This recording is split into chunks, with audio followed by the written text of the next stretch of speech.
ಸಂಧಿ ಎಂದರೆ ಎರಡು ಪದಗಳನ್ನು ಕೂಡಿಸಿ ಹೇಳುವುದು. ಅಂದರೆ ಇಲ್ಲಿ ಎಕ್ಸಾಂಪಲ್ ನೋಡಿ, ಹೊಸ ಮತ್ತು ಕನ್ನಡ ಎನ್ನೋ ಎರಡು ಪದಗಳನ್ನು ಕೂಡಿಸಿ ಹೊಸಗನ್ನಡ ಅಂತೀವಿ.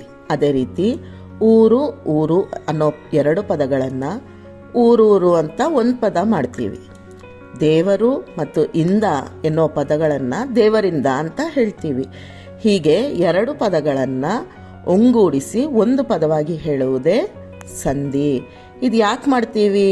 ಏಕೆಂದರೆ ಟೈಮನ್ನು ತುಂಬ ತಗೊಳ್ಳದೆ ಸ್ಪಷ್ಟವಾಗಿ ಸೂಕ್ಷ್ಮವಾಗಿ ಹೇಳೋದಕ್ಕೆ. ಓಕೆ, ಸೊ ಇಲ್ಲಿ ಎಡಗಡೆ ಇರುವಂಥ ಪದಗಳನ್ನು ಅಂದರೆ ಹೊಸ, ಊರು ಮತ್ತು ದೇವರು ಎನ್ನೋ ಪದಗಳನ್ನು ಪೂರ್ವ ಪದ ಅಥವಾ ಪ್ರಕೃತಿ ಪದ ಅಂತೀವಿ. ಬಲಗಡೆ ಇರುವಂಥ ಪದಗಳನ್ನು ಉತ್ತರ ಪದ ಅಥವಾ ಪ್ರತ್ಯಯ ಪದ ಅಂತ ಹೇಳ್ತೀವಿ. ಅಂದರೆ ಕನ್ನಡ, ಊರು, ಇಂದ ಅಂತ. ಎರಡು ಪದಗಳನ್ನು ಕೂಡಿಸಿ ಹೇಳುವುದನ್ನು ಕೂಡಿಸಿದ ರೂಪ ಅಂತ ಹೇಳ್ತೀವಿ. ಈಗ ಸಂಧಿ ಅಂದರೆ ಏನು? ಸಂಧಿ ಅಂದರೆ ಎರಡು ವರ್ಣಗಳು ಅಥವಾ ಅಕ್ಷರಗಳು ಕಾಲ ವಿಳಂಬವಿಲ್ಲದಂತೆ ಸೇರುವುದೇ ಸಂಧಿ.